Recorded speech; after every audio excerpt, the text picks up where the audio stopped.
Dans Solo Leveling, il a fallu 2 jours à la guilde pour éliminer toutes les fourmis. Elles avaient dévolé si loin qu'elles avaient même atteint la côte chinoise. Alors que la deuxième vague approche, un homme demande « Capitaine, on tire ?» Mais le capitaine secoue la tête. Non, le chasseur veut s'en charger lui-même. Au même instant, ce chasseur avance, calme. Elles sont nombreuses. Il serre la poignée de sa lame, qu'elles reposent en paix, dans l'océan. D'un seul coup, toutes les fourmis explosent dans le ciel. Il rengaine son épée, un sourire aux lèvres. Dommage. Si l'ennemi de Jinwoo vivait encore, le combat aurait été bien plus amusant. Les restes chutent dans l'océan. Aux États-Unis, une femme, alors, comment ça se présente? Un homme répond, le seul lien entre Wang Dongsu et Sung Jinwoo, c'est que Jin aurait tué son frère aîné. Et Dongsu veut sa tête, l'homme hoche la tête, c'est donc ça le résumé.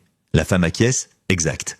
L'homme se lève, c'est Thomas André, maître de la guilde charognard, l'un des plus puissants chasseurs du monde. Rencontrer Jinwoo sera difficile, vu les dégâts. La femme, Laura, demande, et s'il faut se battre? Thomas sourit. Tu ne me connais donc toujours pas? Wang appartient à la guilde charognard, et la guilde charognard m'appartient.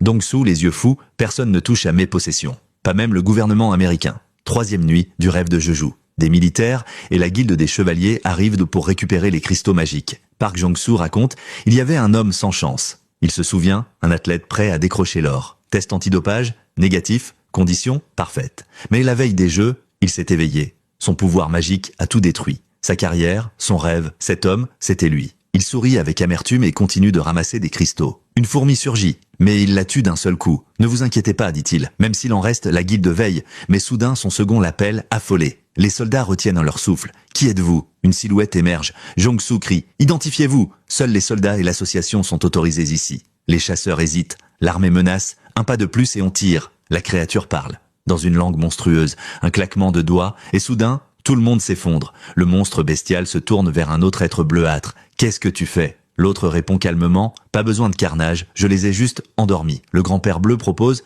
Tu veux vérifier toi-même? Mais la bête rit. Inutile. Je connais ma force. Cet endroit pue les insectes pourris. Si elle voyait ça, elle hurlerait. Le grand-père bleu secoue la tête. La chasse suivra son cours. Il ouvre un portail. Avant de partir, la bête remarque quelque chose. Il y a quelqu'un ici. Je m'en occupe? Le grand-père bleu. Non. Cet endroit est à moi. Lâche. Et la bête disparaît. Et ainsi, l'arc continue. Abonne-toi pour la suite.